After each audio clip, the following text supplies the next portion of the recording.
I am going to actually begin my chair duties now. And so I would very, very much like to welcome Krishna Menon as our keynote speaker today. We have a keynote that is during the day in the Eastern Hemisphere. I will have a keynote later today in the Western Hemisphere. So hopefully everyone can view at least one of these live. So Krishna Menon teaches at Ambedkar University Delhi. She's recently completed a joint research project with the University of Edinburgh titled Teaching Feminisms, Transforming Lives, Questions of Identity and Violence in Classrooms in the UK and India. Her co-edited book based on this project, Doing Feminisms in the Academy, has been published by India's leading feminist publishing house, Zubaan, in late 2020. So just a few months ago.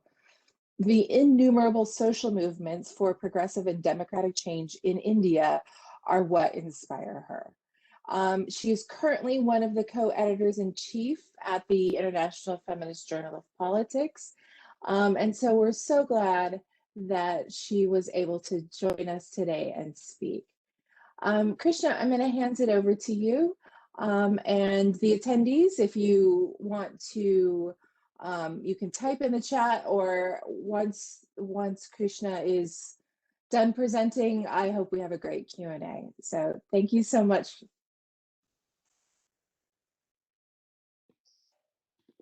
Thank you. Thank you, Carrie, and thank you everybody for joining this session. I know it's very inconvenient in some parts of the world, but that's how these conferences are turning out to be. But I'm glad to be able to reach out and meet new people. I was just telling Carrie that yesterday's panel discussion brought people from so many different locations together, and there was such a fruitful exchange of ideas. So thank you. So I'm honored, Carrie, to be invited to deliver this keynote address at the IFjP Conference 2021. Thank you to Carrie and Celia for reaching out to me.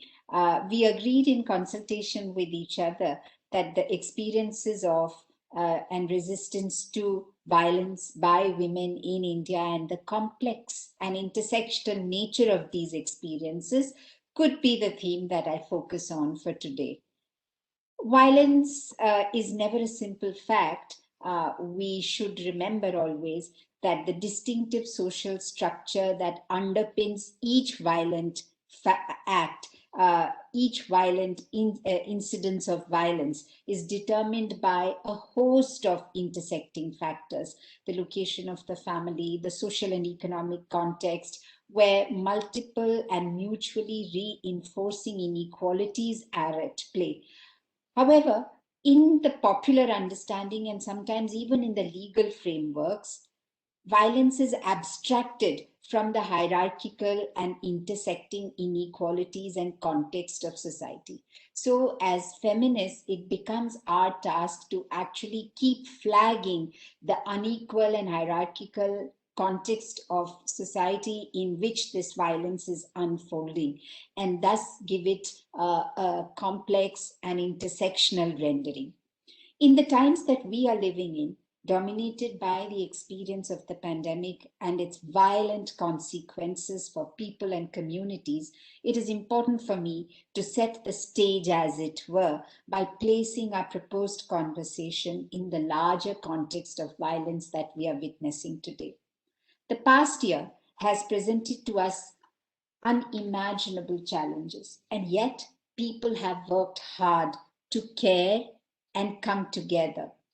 The violence unleashed by the pandemic and the sudden and unplanned lockdowns, as it is described in countries like India, it's a strategy used by many countries to cope with the fast-spreading coronavirus. It has resulted in loss of lives and livelihoods that has impacted people differently and unequally. The pandemic could open new ways for us to think about violence, but we are yet to get a full sense of its long-term impact and consequences. the pandemic has undoubtedly exacerbated the sufferings of those who are already on the margins. The pandemic, far from how it was imagined to be the great global leveler, has actually revealed to us very, very clearly the inherent unequal and violent nature of the world that we live in. The lockdown, some of us had hoped, might force us to rethink about the unequal nature of the capitalist world economy, the finance markets, the supply chains. And yet, when the countries began to reopen, some of us had to take far greater risks than others in order to keep, ironically, the health of the economy safe. People had to put their own health at risk. The poor, the daily wage earners, the huge army of labor in what is called in India the unorganized sector, and of course the care workers, the bulk of who in India are women, have had to take unusually high risks because the WHO mandated safety protocols of sheltering in, washing hands, wearing masks, maintaining distance. These are unavailable to all equally.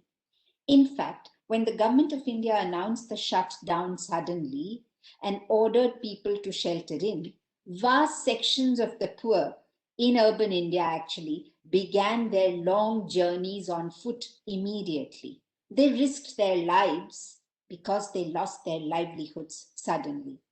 Long lines of men, women, and others, accompanied by little children, slept by the roadside, slept under bridges. The women continued to cook, clean, feed, care, and even birth babies as they undertook this long trek. Many of them died due to hunger, fatigue, and disease other than the dreaded virus. Reports and statistical data show us that women in India during the COVID-19 pandemic have been coping with the shadow pandemic of increased domestic violence, while also confronting the violence of eviction, loss of lives and jobs, and psychological anxieties.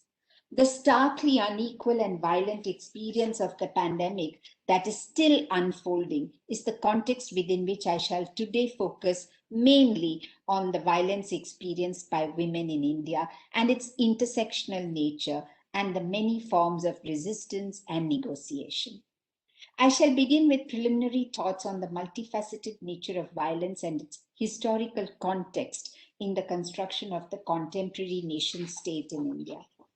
The way violence is allowed to be mourned or forgotten by societies is a concern that I shall engage with very briefly. I shall try to touch upon the violence unleashed by the changes in the structures of state, politics, religion, family, work, and militarization in India.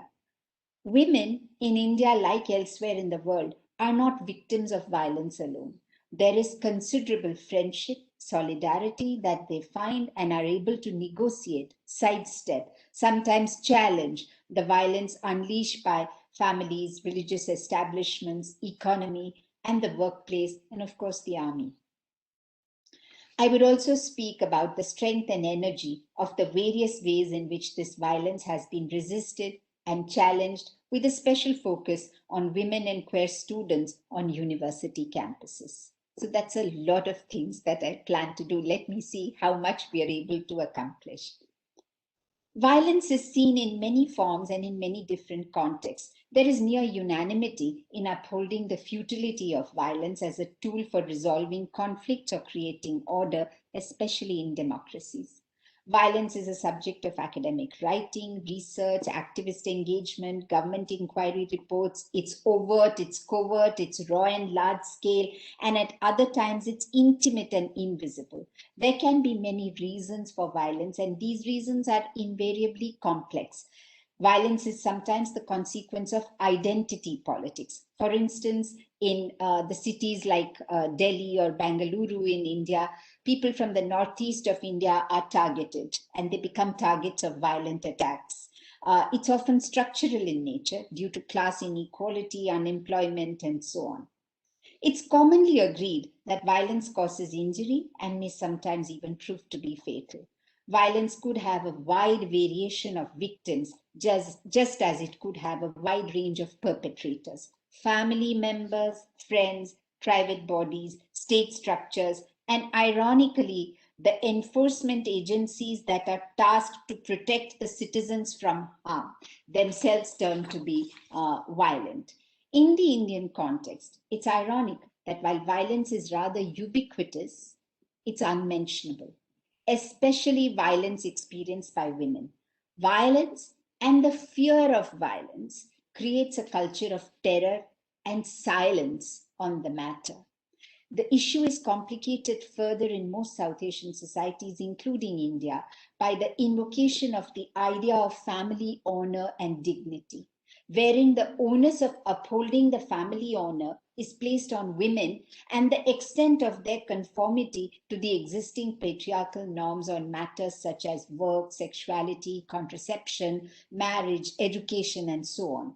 This silence creates an impunity that the perpetrators of violence feel emboldened by. Families would rather stay silent than report violence against their women for the fear of loss of honor within the community. In India, one of the most important challenges that women face is the fear of violence. Much more than the incidence of violence, the fear of violence, described by the leading Indian feminist writer and activist V. Geeta as sexual terrorism. Not knowing when and where a woman might be subjected to violence, when a woman knows that it'll happen, but is never certain when or how it might happen. Fear and violence, therefore, seem to go together. This fear of the unknown has profound and, in some instances, life altering consequences. Young women sometimes drop out of their education, stop going to work because of the fear that this possibility of violence unleashes. Violence in India is unfortunately not episodic or sporadic, but is in fact routinized and everyday. It manifests itself in many forms, obvious and overt forms that are brutal, and more insidious forms that may not be immediately noticeable. This everyday character of violence contributes to its normalization and makes society increasingly tolerant of it.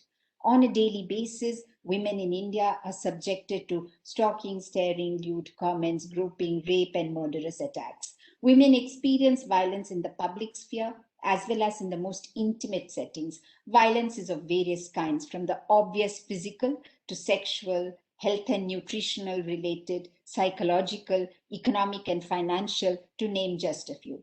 Everyday life becomes a series of careful negotiations around what to wear, which route to avoid, what not to be seen doing in public, and so on.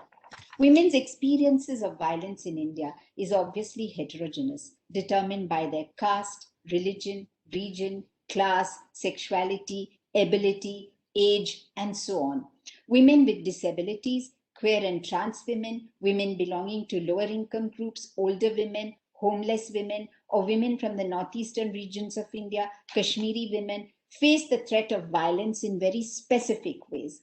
The violence of the state, economy, and the international order on the one hand, and the violence within the family and in intimate relationship on the other hand, is mediated by the violence on the streets, in the neighborhood, and on public transport. There is also the violence perpetrated through language and literature, cinema, social media, and other such representational art forms and communication media. Human history is characterized by accounts of horrific violence at the structural, social, and intimate levels, resulting in mass killings, deaths, and sufferings. However, not all violent encounters and experiences are memorialized or remembered in the same way. In India, the violence experienced by women and queer people and those on the so-called margins of society goes largely unacknowledged. The government enumerates and classifies violent crimes, and yet in this enumeration is lost the intersectional nature of the unequal and vulnerable social locations and factors that underlie such violence.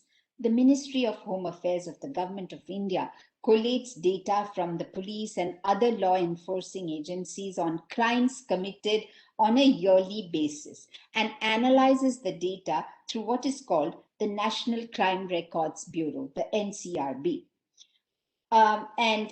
This government-initiated data collection of violent crimes erases the specificities and hierarchies of violence. We do not know, therefore, which caste, for instance, these women who are recorded as having been subjected to violence, which caste they belong to, were they women with disabilities, and other such questions remain unaddressed.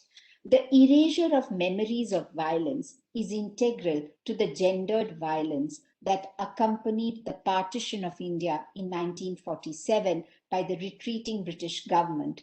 And this forms the tragic backdrop for any meaningful discussion of violence in contemporary India.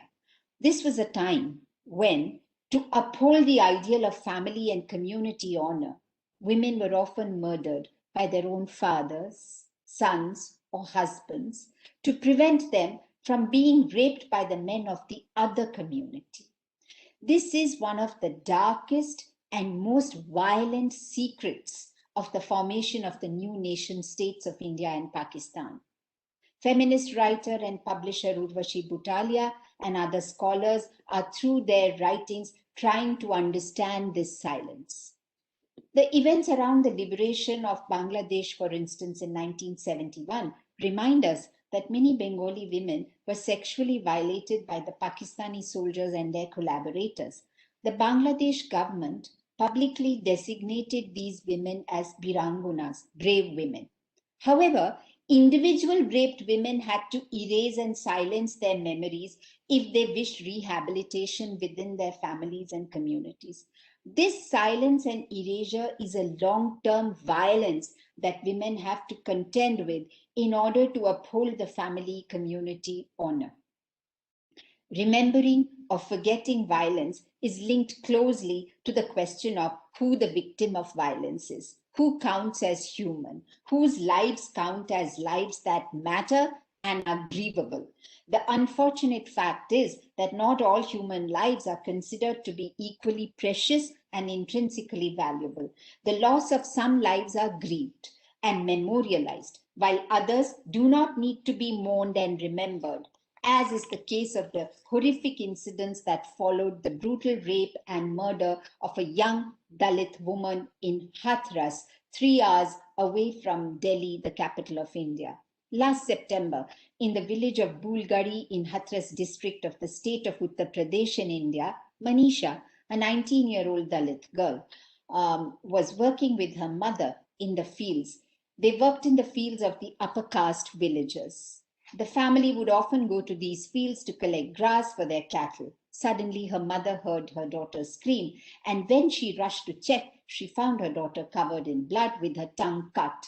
The mother was determined to speak out and carried her daughter to the nearest police station. And yet, as reported by newspapers, the police delayed recording the first information report and then delayed admitting her to the government hospital. A week later, the police recorded her statement that named 4 young upper caste men from her village. Due to the lack of adequate medical facilities, her condition worsened, and later she was shifted to a large government teaching hospital in Delhi, where she died just before the end of the month. Without the consent of her family, the police forcibly and in a controversial move secretly proceeded with the funeral and the cremation, thus robbing the family of an opportunity for ritual mourning and grieving. Clearly, Manisha's life was not worth grieving over. Rape has been central to the feminist campaigns against violence in India. It all began, in a manner of speaking, in the southern city of Hyderabad in 1978 with the rape of Ramiza B and the murder of her husband as the couple approached the police to find their way back home. There was strong public protest, and feminist groups began to organize effective campaigns. In the following year, 4 teachers of law in Delhi wrote an open letter to the Supreme Court of India in response to Another rape judgment, the landmark Mathura rape case. Mathura was a teenage girl belonging to the indigenous tribes of India, an extremely vulnerable group of people. She was abducted and raped by policemen in the police station. And after many trials at various levels of the Indian judicial system, the Supreme Court of India found the policeman not guilty. The defense of the policeman was that Mathura was a loose girl, as she had a boyfriend and was used to sexual activity, and therefore, by definition, could not be raped. This letter, urging the Supreme Court to revisit its judgment, invoked the questions of women's human rights, drew attention to the vulnerable social location of the young girl and the absence of any consent, and became a turning point in the feminist campaigns against rape through the 1980s in India. Under intense pressure and due to effective feminist mobilization, the first set of changes in the rape laws that actually date back to 1893, actually, to the to the colonial period. The first set of changes were made in the 1980s. The category of custodial rape, mass or gang rape were acknowledged by the law. The next set of amendments in this law were made as recently as 2013, following the intense public agitation against the infamous bus gang rape case in Delhi in the winter of 2012 that some of you might have read about. The 2013 law broadened the definition of rape, introduced capital punishment or death penalty for rape cases under certain circumstances, and a minimum of 20 years of imprisonment for gang rape. The 2013 Act has been criticized by feminists for not being inclusive enough and limiting the category of victims to only women and perpetrators to only men. It does not address the issue of marital rape, rape within marriage, nor rape by the armed forces personnel during their operations within the so-called disturbed areas. Capital punishment or death penalty for rapists, paradoxically, we have seen in India, increases the risk of women being murdered after being raped, since killing the victim removes the one possible witness to the crime. It is therefore not surprising that data is actually showing us that the numbers of women being killed after being raped is steadily going up in India. That violence has a high degree of acceptance in contemporary India is troubling. There's hardly any questioning when violence is directed at the most vulnerable or when wielded by the law enforcing agencies far in excess of their remit, pointing to the normalization of violence. For instance, in the southern city of Hyderabad in the year 2019, reports came that said that 4 men who were accused of rape were killed by policemen in an apparent reconstruction of the crime site shortly after the incident. So a young woman was raped, and the next morning the policemen go to reconstruct the crime site. They chance upon these 4 young men who were supposed to be the rapists, and they were shot at point blank and killed by the policemen. The police were lauded for this murder. I call it a murder because no due process of law was followed. And what was even more troubling was that women gathered to shower rose petals on the policemen. As feminists, we need to pause and think about the long-term consequences of communities that are brutalized by repeated acts of violence. The impact of violence not only on the victim survivor, but the perpetrator and the larger community too needs to be engaged with. The psychosocial setting that produces such celebration of violence needs to be understood more deeply. Feminists in South Asia have come to recognize that the nation state imposes boundaries accompanied by mechanisms of power, surveillance, control, regulation, and violence, and thus are constantly exploring possibilities of transnational solidarities. South Asia is a region that has, on the one hand, produced important women politicians and heads of state. Shrimao Bandaranaike, Chandrika Kumaratunga, Indira Gandhi, Benazir Bhutto, Begum Zia, so on and so forth. But it also witnesses some very brutal and harsh attacks on women based on their caste, ethnic location, language, religion, and so on. This really is the complex nature of, or the complex setting within which our discussion today is unfolding. One of the challenges that I think feminist groups in India and other parts of South Asia are having to contend with is the increasing role of religion in political mobilization and the violence that it unleashes and the violence that it justifies and legitimizes.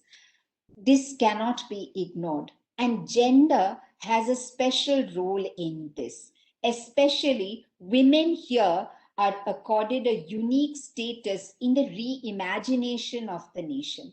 And this places upon women the responsibility of being the bearers of national authenticity, the true Indian woman, the pure Bangladeshi woman, the pure Nepali woman, so on and so forth, where national is often conflated with religion.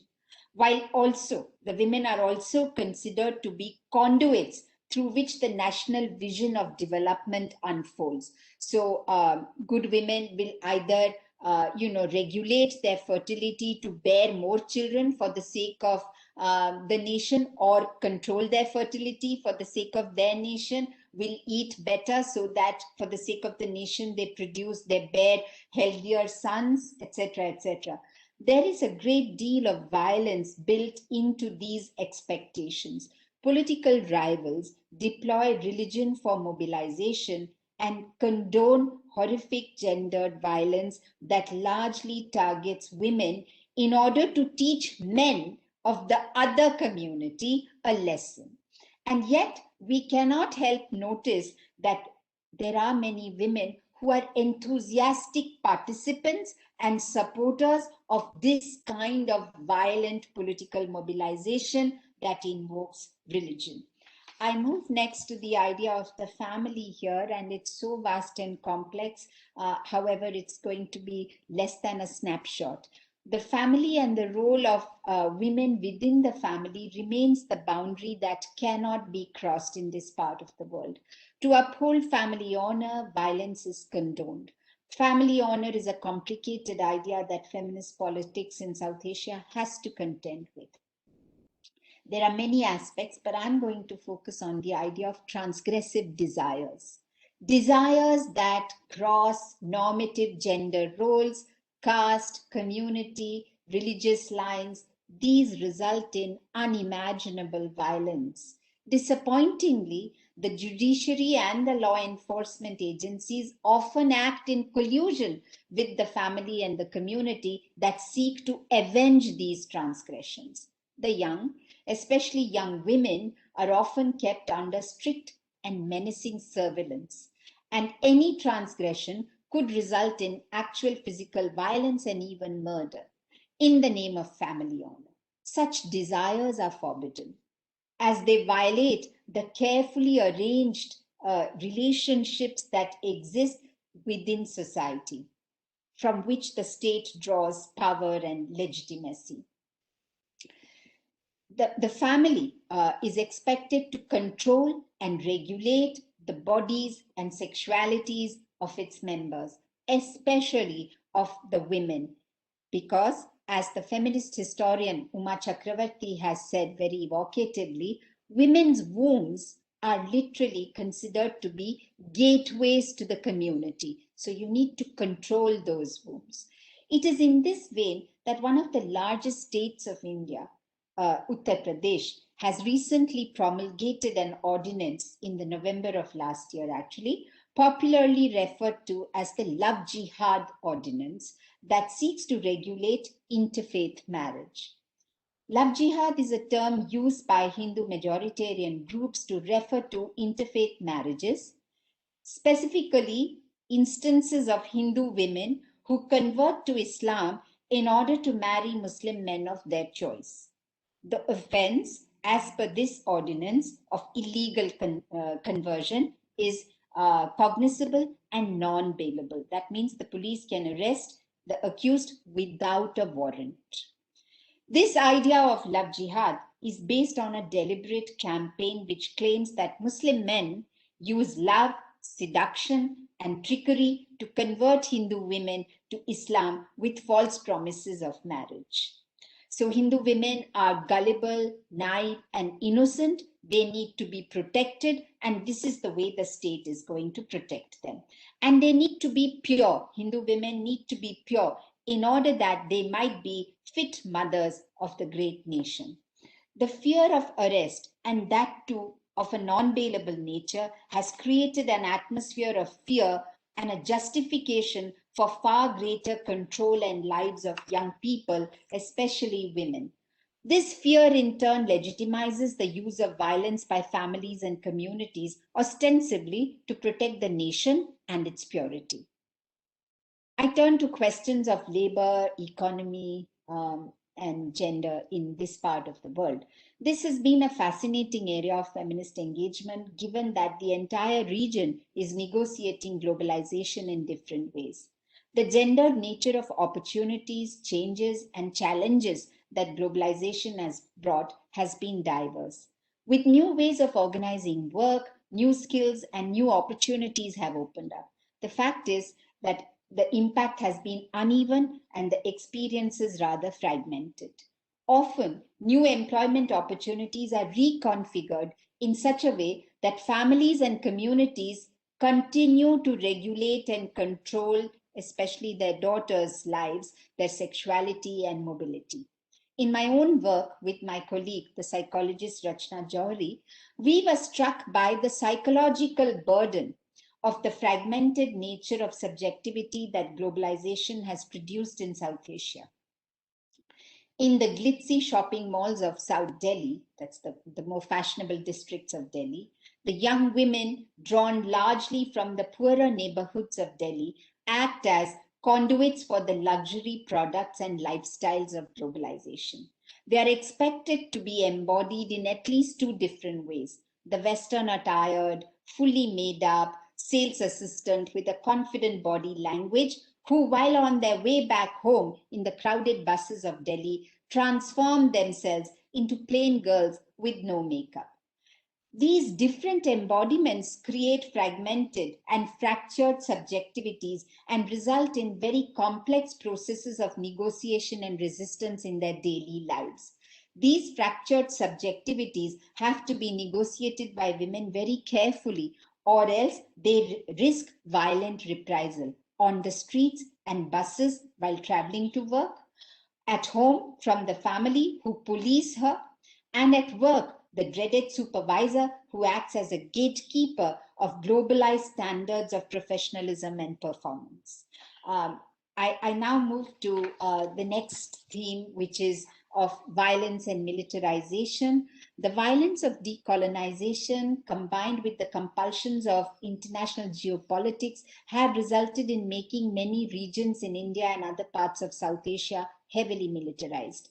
The army's increasing role in maintaining an elusive peace, as is seen in many parts of India, has produced horrific accounts of violence, as when on a cold February night in 1991, a group of soldiers and officers of the army pushed their ways into two villages, Kunan and Poshpura, seeking out alleged separatists who were assumed to be hiding in those villages. They pulled the men out of their homes and subjected many to torture and the women to rape. According to village accounts, as many as 31 women were raped that night. The Indian state has consistently denied these accounts through the many inquiry committees and reports that it has commissioned. It was finally in the year 2013, so the rape happened in 1991, and it was in the year 2013 that a group of young Kashmiri women in their 20s decided to revisit the twin villages and write an account of the horrific night and the events following it in a bid to accord dignity and bear witness to the experiences of violence of the women of Kunan and Poshpura.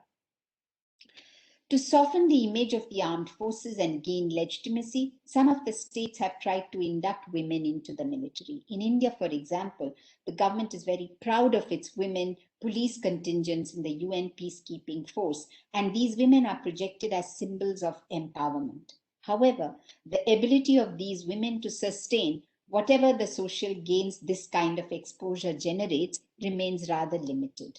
These professional opportunities for women in the armed forces present a conundrum for feminists who have consistently spoken against violence in any form, especially state-sanctioned violence.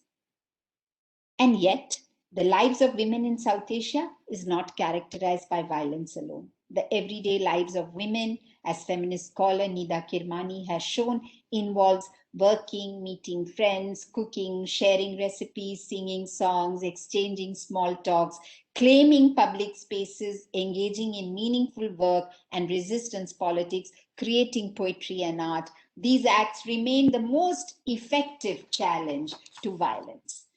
Young women and queer people on university campuses of India are, for instance, on the forefront of resistance to power and patriarchy of the state, community, and the family.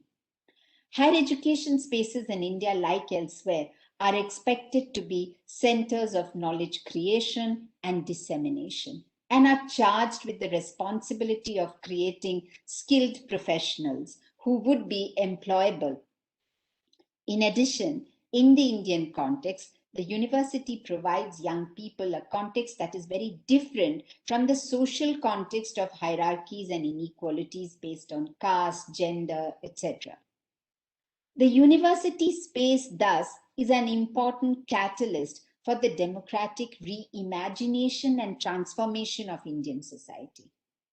A staggering figure of almost 40 million students are currently enrolled in Indian universities, with over 100,000 enrolled at the PhD level alone.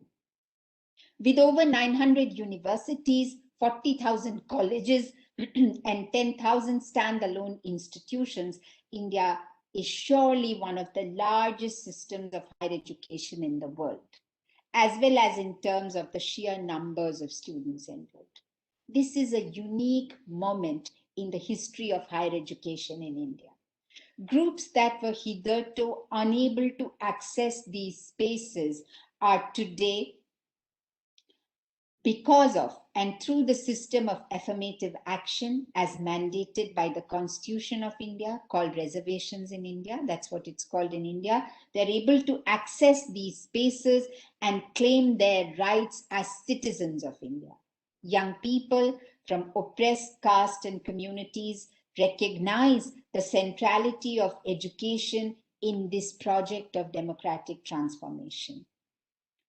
Universities are no longer predominantly male spaces in India. In fact, close to 47.6% of the total enrollment on Indian campuses are women students. So there is near gender parity as far as enrollment figures are concerned.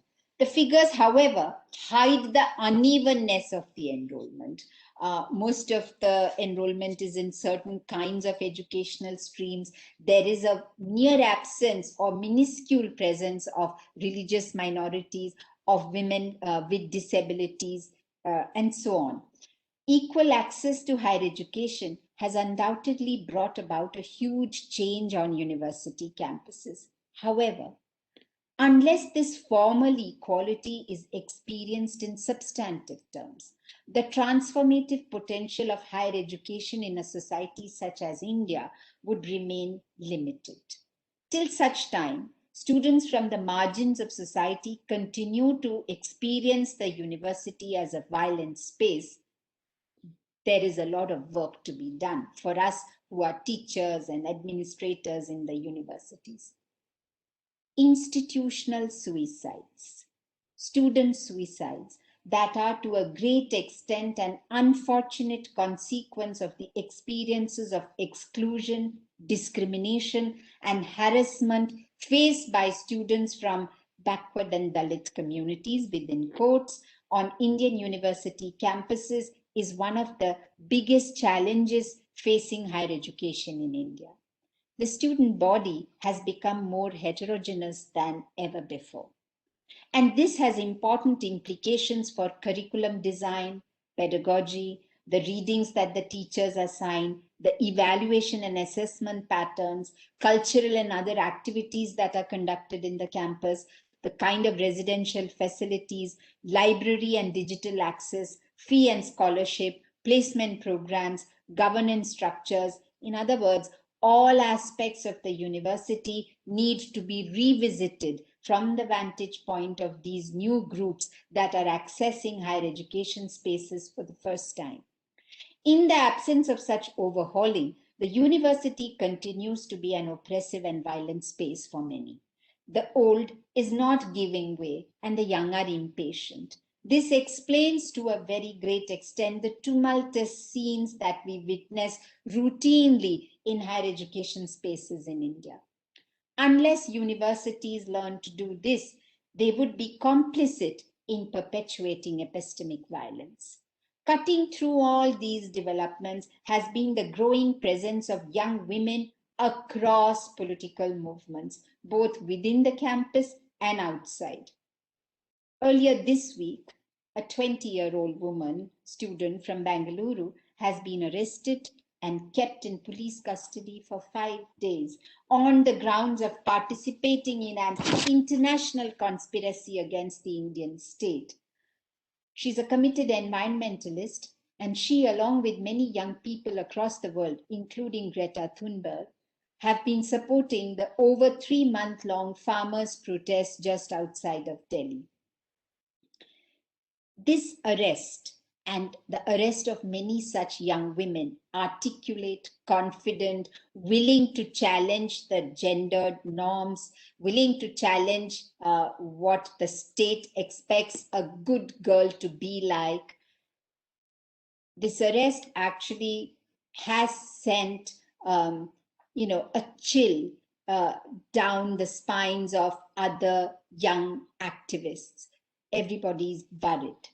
They could be next to be arrested by the police.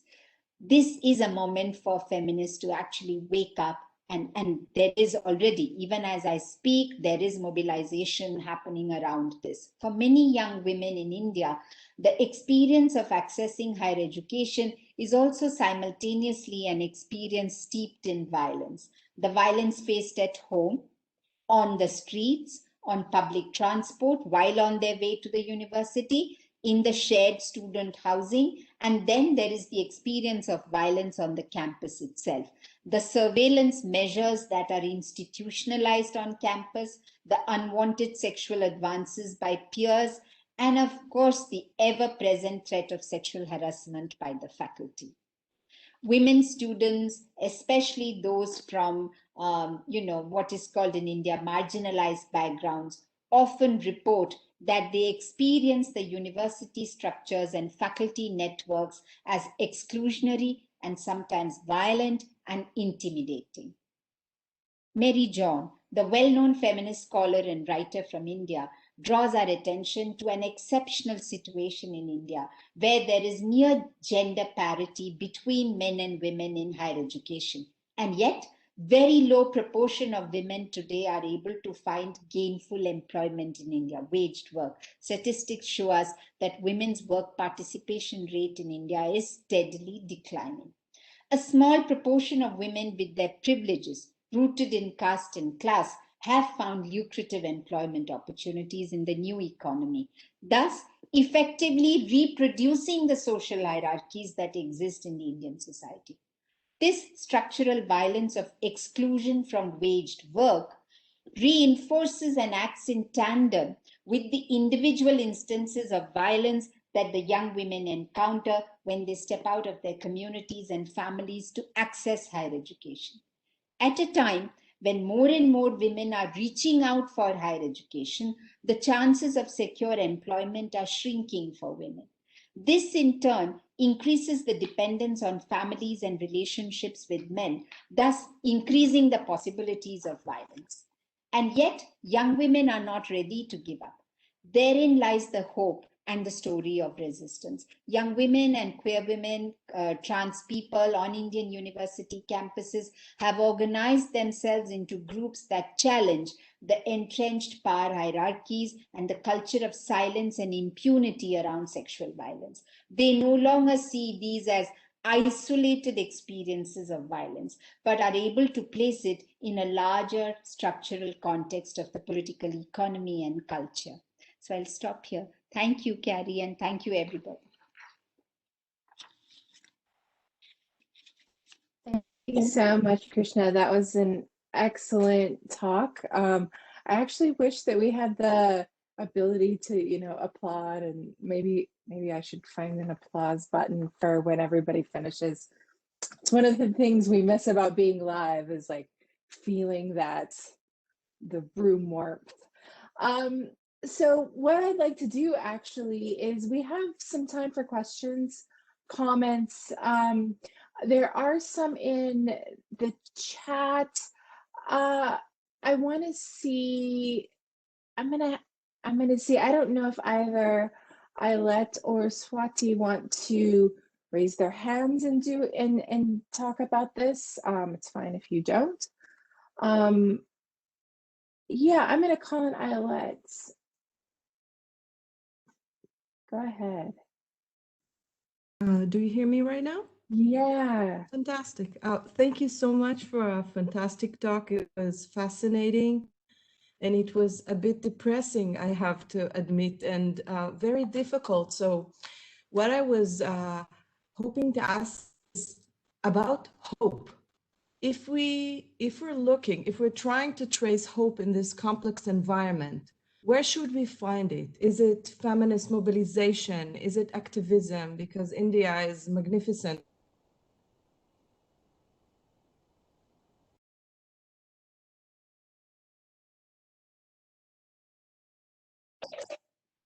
Carrie, I couldn't hear the question actually. Yeah, Ayelet, I think you got cut off a little bit. But I'm going to say, she can jump back in if she's able. But I will just say really quickly, what she wrote in the chat is basically saying, in a depressing situation, where do we find the hope? Is it in mobilization, activism? Where can we locate that? Yes, I think I got the drift of the question. Thank you for giving me an opportunity to engage with this question. Resistance is multi-level. It's not just in one location.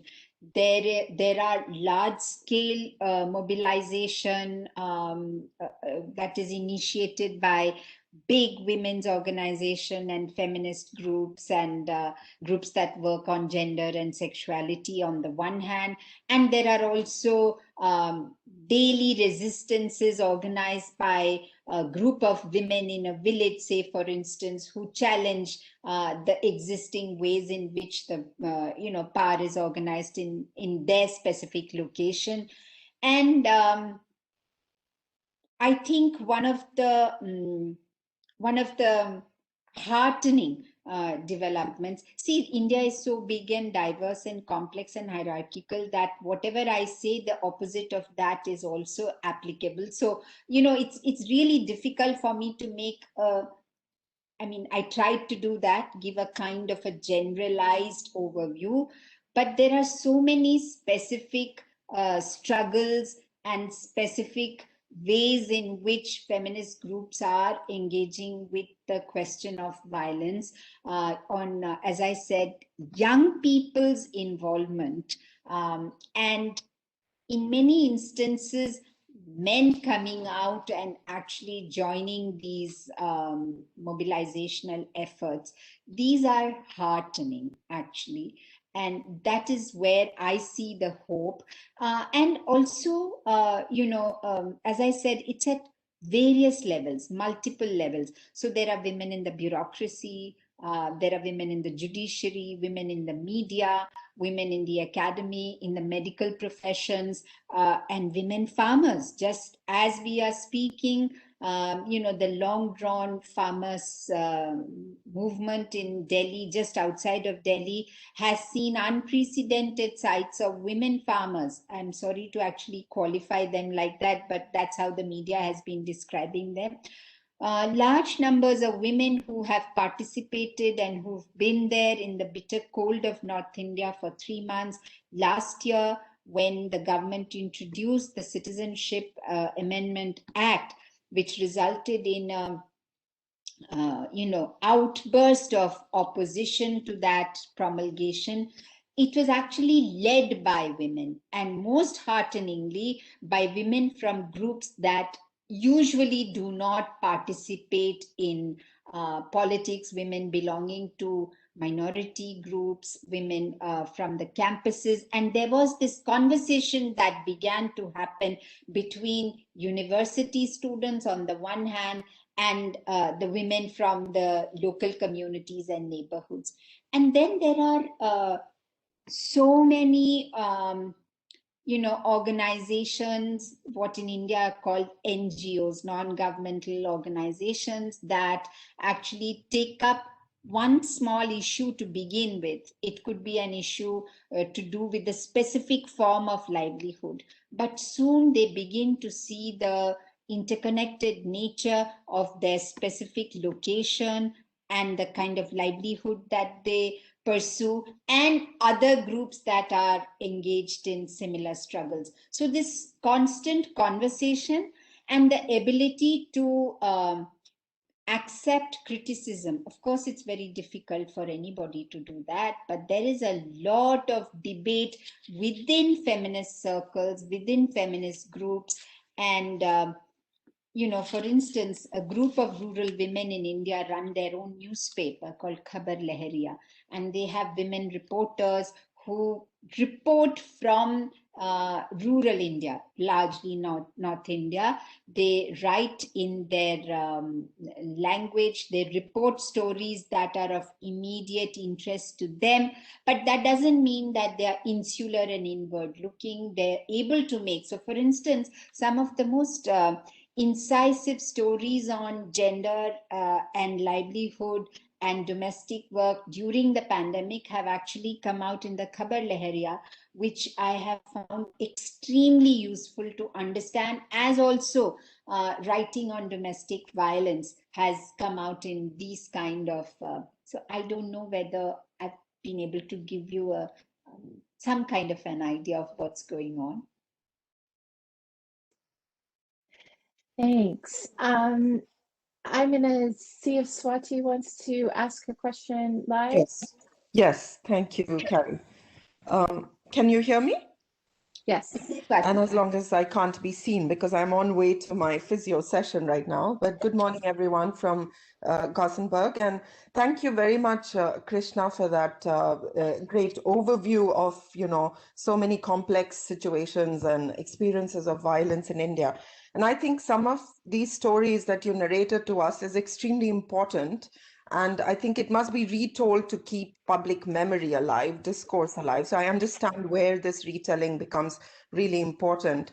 But there are a few concerns that I had. One was about the use of the category of women, right? So we have constantly said that's very important to use that category, but also to constantly displace it, unpack it.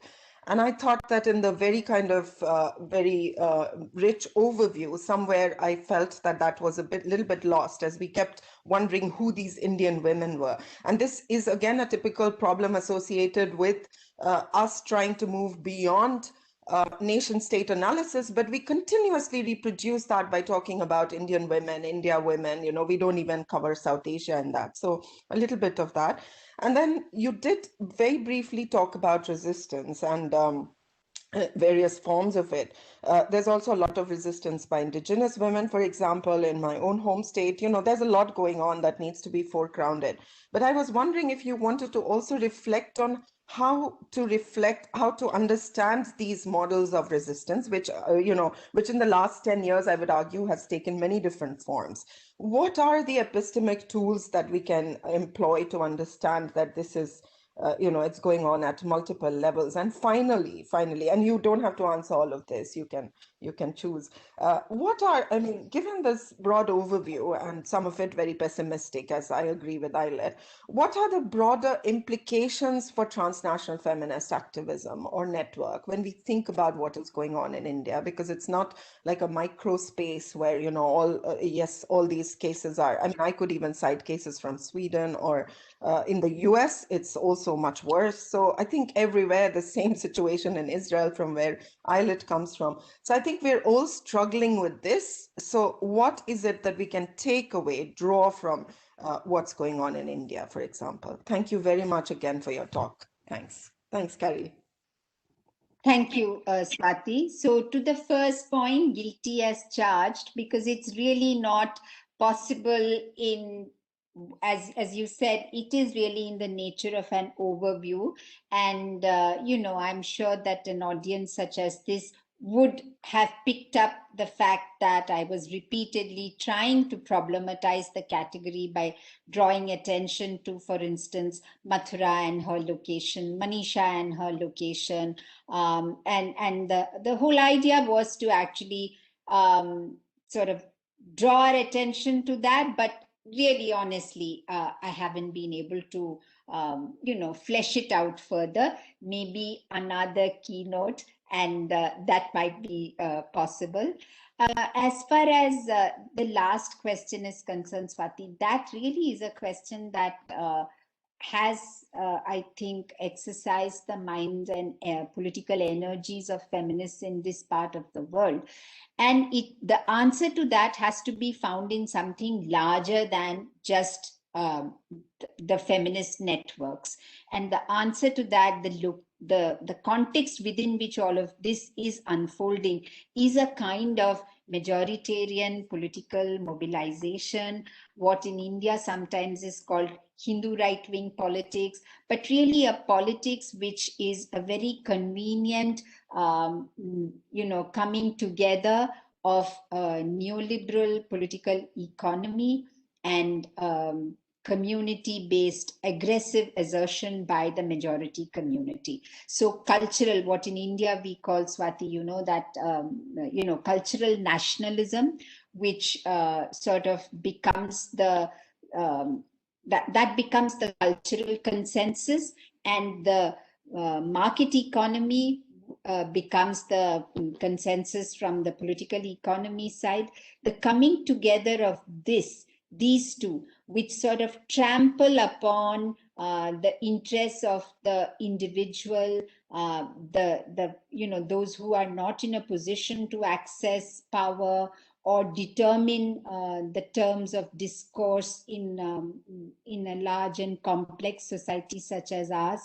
This moment requires us to challenge that consensus which we seem to be functioning on. A consensus, a political consensus which sort of disregards ideas of welfare, disregards ideas of minority rights, disregards ideas of cultural and social religious diversity.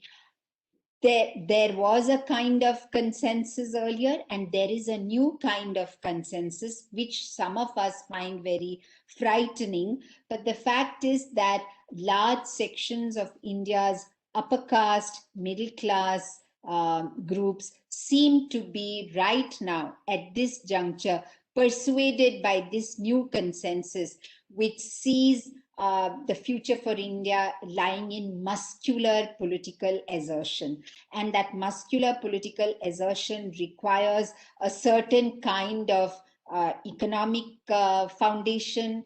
It requires a certain kind of socio-cultural foundation and assertion of what they think is a decolonized identity, a pure Indian identity. So I think for feminist groups really to think of transnational solidarities, it's not enough to only talk about the issues that we have been talking about. I think it's very important, and feminist groups are already doing that.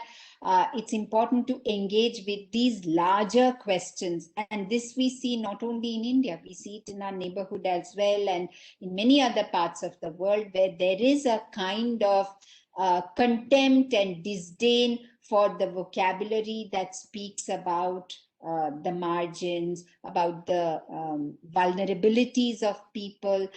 There is a kind of masculinization, if I may say so, of the political discourse currently. And I think masculinity, the engagement with the idea of masculinities and the way in which upper caste Hindu masculinity is actually expressing itself and imprinting itself on the Indian state and the Indian public arena has very, very strong implications for what women and others will experience within the family and the domestic arena. So I don't know whether that sort of takes us any further, Swati, but these are my thoughts right now. And I mean, there's much more that I could say, but I think I'll stop here. Okay, I have a question from Shweta. I'm going to unmute her. Go ahead, Shweta. Thank you, Kari, and thank you, Krishna. Definitely, you walked us through a very, very wide canvas on violence. And while you were speaking, I was thinking about some of the paradoxes that one can talk about. And that paradox to me is in terms of crisis of liberal feminism, if you're looking at in the Indian context. And you just spoke about the whole context of populist radical right in India. And I'm very curious to know, how would you really look at that within the context of populist radical right? It draws in a large body of support from women itself. So how would you really look at those kind of contradictions? We do know that in the context of not just the BJP, but also the affiliate organizations, if we look at the support group, there is a large percentage of women who support this populist politics.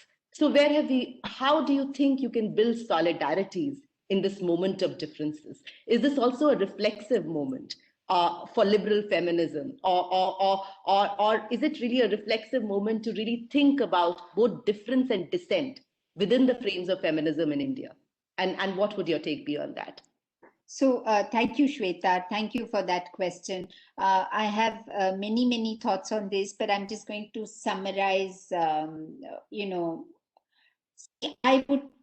would answer your question like this. It is not a binary, Shweta, as we know very well. So it's not as though, it's either on that side or on this side. Now, the women that support the various right-wing organizations in India, and not just the BJP, there is the lure of, there is their own version of empowerment there.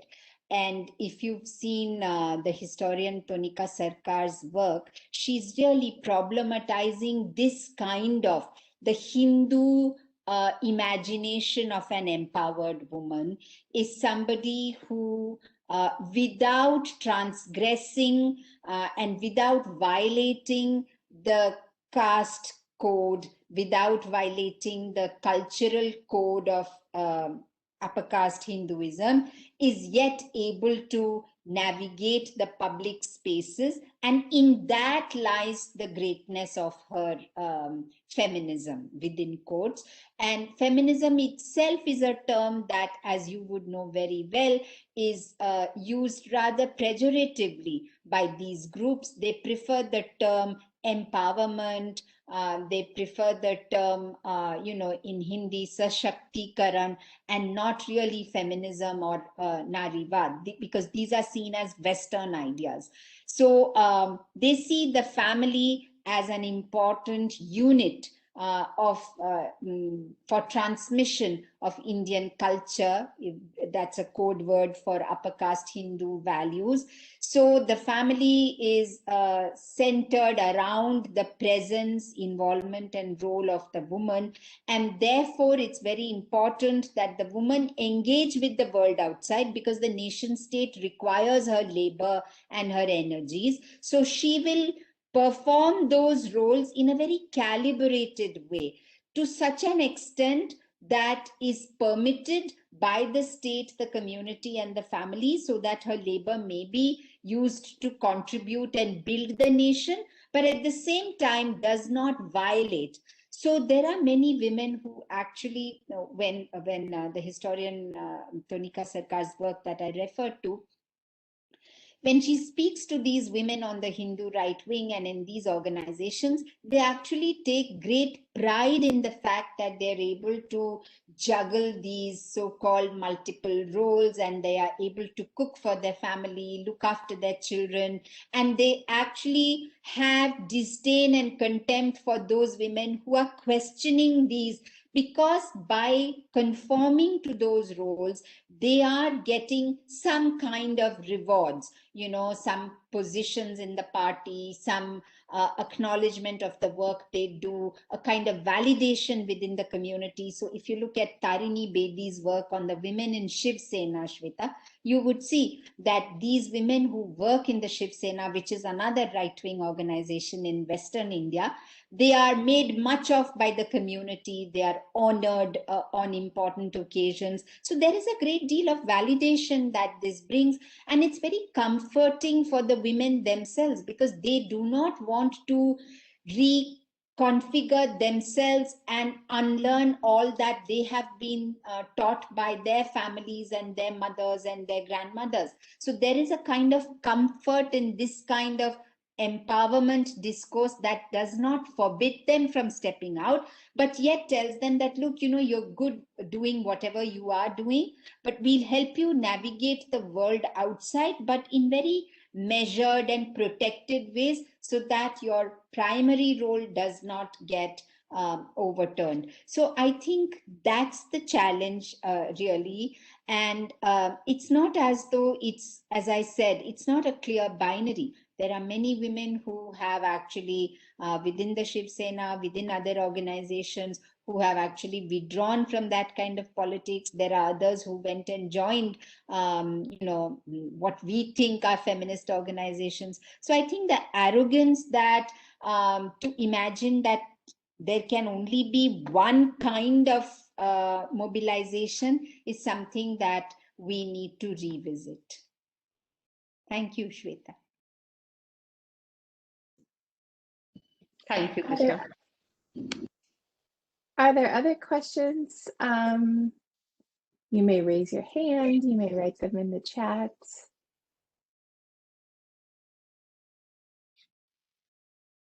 I have, if I may. You talked a little bit about higher education in India and how India is approaching gender parity. And I'm wondering, because I've been thinking about this myself lately, in the US, we have actually more women than men in higher education, at least in the undergraduate level. Graduate education is separate. And, I believe in the importance of higher education. And yet I also think about both within our discipline, because that's the terminology, but throughout higher education, about the disciplining that happens. As part of education, we're sort of taught that that a certain form of knowledge or a certain type of knowledge is important, and that's the disciplining. And then outside of that, it's either pushed aside or seen as not important. And so what I'm wondering is, what does that look like when some of the disciplining obviously is about making mainstream? And so are women, even if there is near gender parity, are women being disciplined into the societal norms of the violence? Does that make sense? Yes, yes, Carrie, it does make a lot of sense. It's a complex question again, and no easy answers to this. See, if you look at the enrollment figures in India in higher education, there are more women studying humanities, social sciences, followed by science, and then business management, and that's how it is. And then, of course, as you go higher up in the educational hierarchy, then figures change, and they change decade-wise also. So there are variations, but largely this is how it is. See, from the 1980s, because of the vibrancy of the women's movement, there was a lot of conversation that happened between women academics who began to discover feminist approaches to whatever it is that they were doing. So, sociologists discover and sort of move towards raising feminist questions. Historians do, and history and sociology were the first ones to do it, actually, anthropology. And then came political science, not so much to begin with. And now, of course, economics and everybody else. And now there is a lot of work in India on STEM subjects by feminist writers and scholars. So like in most other parts of the world, two approaches can be seen in India also. One was to actually infuse what they called a women's component or a gender component into whatever it is that they were teaching or studying. So, typically in the, if it is sociology, there would be a section on women and society or whatever it is that, or in literature classrooms, for instance. It's only by the late 1980s that the most important regulatory body of higher education in India actually thinks of setting up women's studies departments. So that is when actually you begin to see the coming together of all these, energies that were there within the academy in the form of an interdisciplinary approach, which was accorded recognition by the state. So the University Grants Commission in India is a state body that recognizes and accords recognition to various academic programs.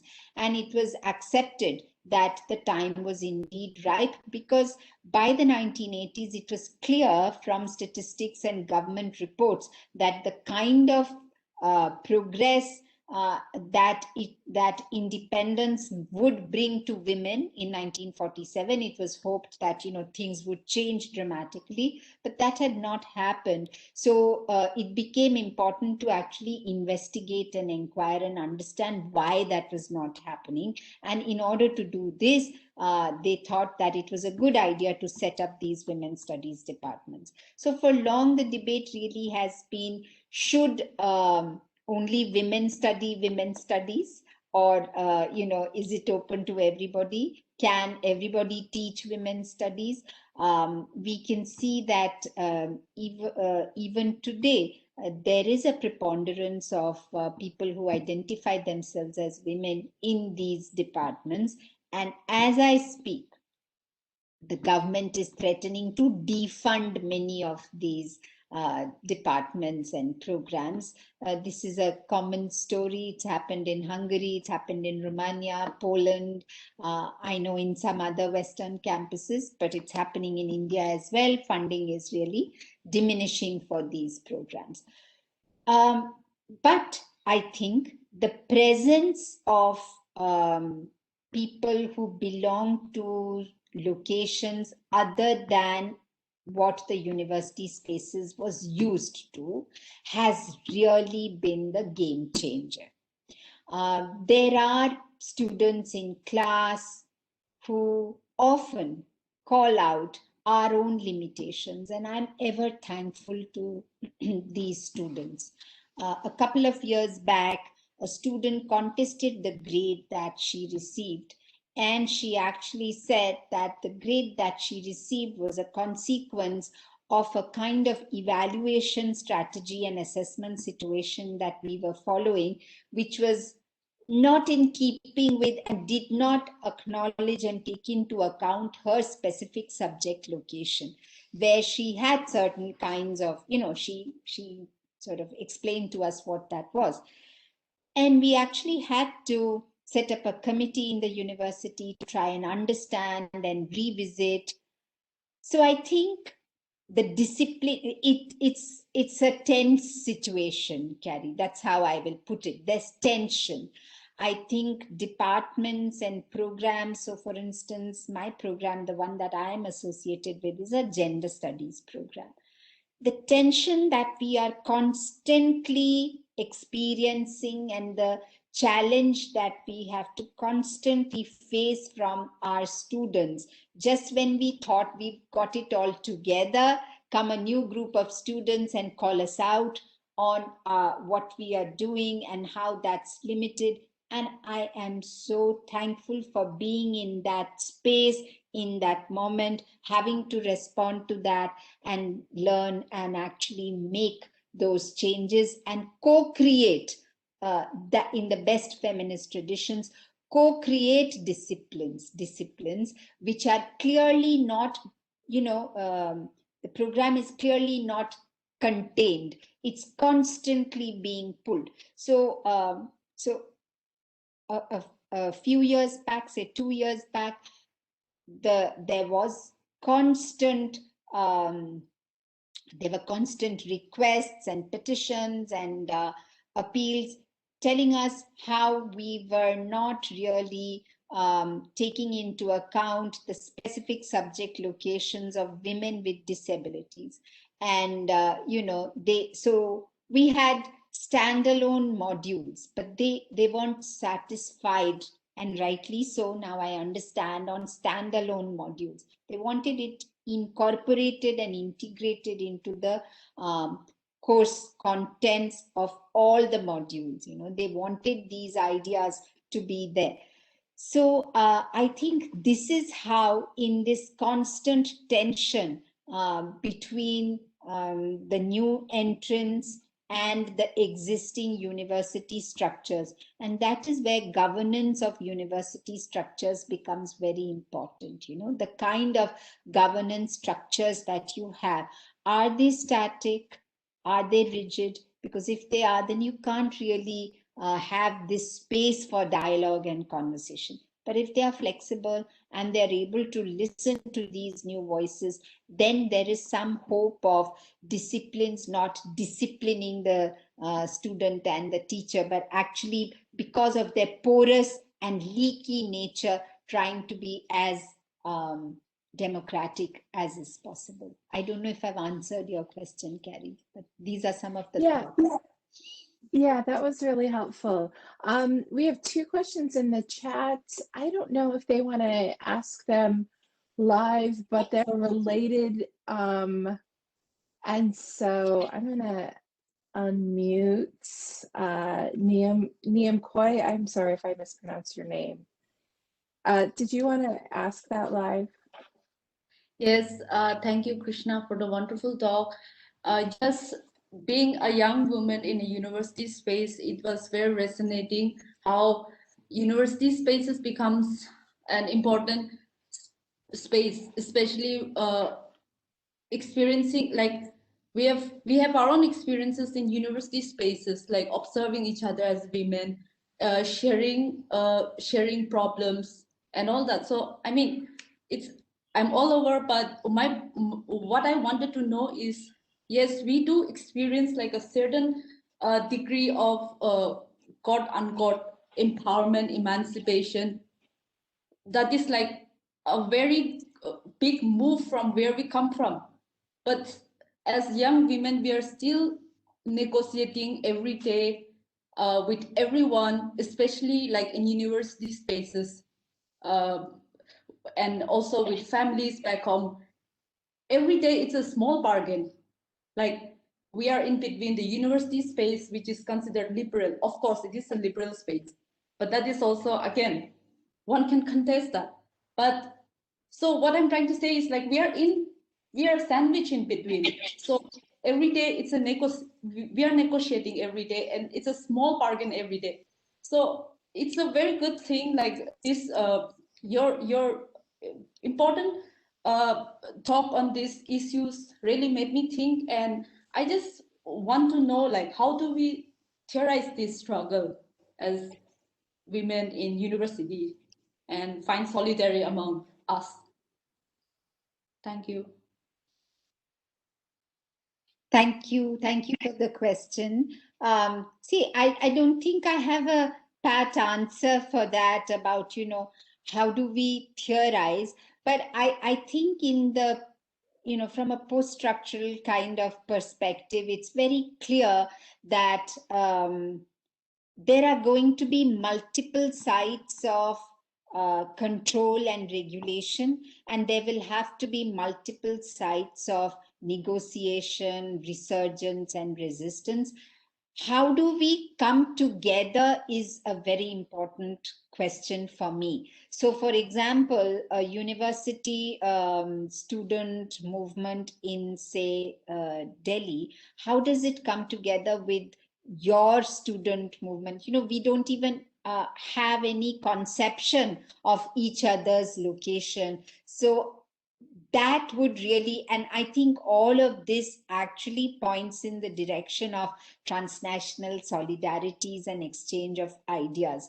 But apart from that, I think to imagine that there can be one political sort of moment when we will be able to cross over and a new dawn will emerge. I mean, I wish it would, but that's not, I don't think that's how politics in the contemporary world is imagined anymore.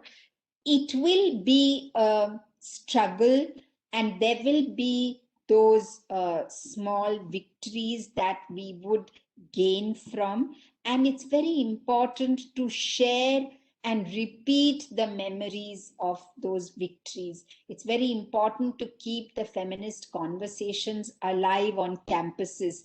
Intergenerational exchange of feminist memories and ideas and struggles, I think, is extremely important. Or else one often notices that, young women, students on campuses feel extremely alone because they feel they are the first ones to face these problems, whereas there is a wealth of experience and information that is available. So I think conversations between older women and younger feminists, more exchange of ideas across national boundaries, and the fact that we cannot let our guard down. So while this negotiation might have resulted in something which we consider to be in our favor, but as feminists, we need to constantly also examine our own privileges and our own conduct. I think that really becomes very important in such situations. I'm going to read a question from the chat. I think there's, this might be the last question that we have time for. And this is from Ola, who was thinking about how there's more women in the university, and yet many women still have to daily fight an entrenched masculinist system that governs university management, society, and the classroom, and how that is such exhausting work if you want to keep it up in order to open up space for others and transform systems and refuse to be disciplined. And so she's asking, what future do you, Krishna, see for the transformation of universities to be truly open, safe, nonviolent, equitable, empowering spaces for women and for all genders? I think, Carrie, I have answered some of these concerns, but I'm very hopeful.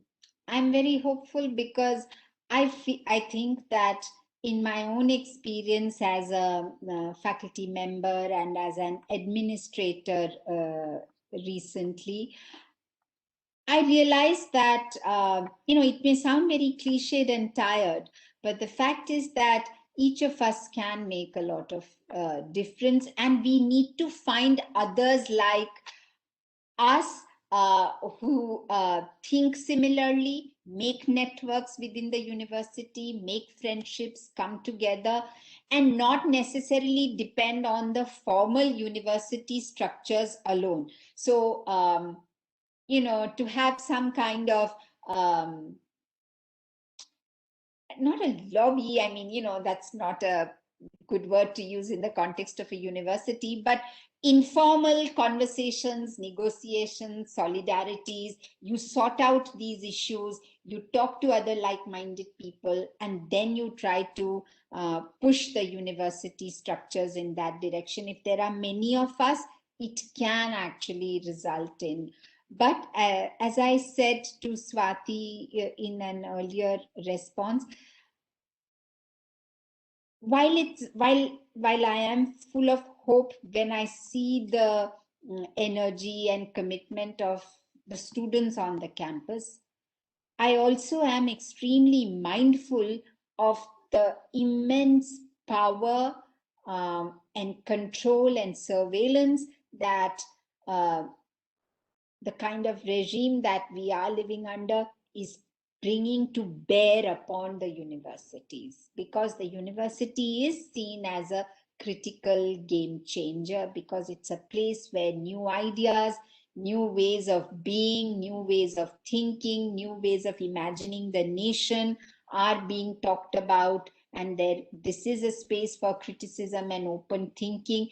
Therefore, it's a space that needs to be controlled and imprinted by the kind of regime that we have. And that certainly is a big challenge. So we have to challenge not just the university structure, but the universities within a larger political context, within a larger political ethos. And that needs to be challenged, and we need to find, and there are such movements unfolding in India as I speak, where students and teachers realize that while, research regulations or fee waiver policies, these are very important, but they are actually result of a certain kind of state structure and ideology that we are right now living under. But I think democratic movements have their own logic. And I really do hope for all of our sake that we are able to push that logic. It's sometimes you feel really good and triumphant, and at other times you feel despair. And when you feel despair, a conference like this and meeting other like-minded people is enough to give you that enthusiasm back again and re-engage with the world in the way in which you wish to re-engage. I also find when I feel despair, I go take a nap, and it actually helps a lot. But thank you so much. You're ending on qualified hope, not hope with rainbows, but like we realize reality, and then but we hope that things will be better. I'm glad that you ended that way. I want to thank you so much, Krishna, for your talk. I know that I wish the attendees, I wish we could all clap for you. Thank you so much. I just want to say that this again has been recorded, and so I hope that other people who are coming back to listen to it are able to get as much inspiration and ideas from you as we all did live. That was lovely. So thank you everyone for coming, and I hope you have a great day and a great rest of the conference, and you are in and out at your convenience. So thank you very much. Thank you, everybody. Thank you, Carrie and Celia, and thank you all the participants. Thank you very much. Thanks.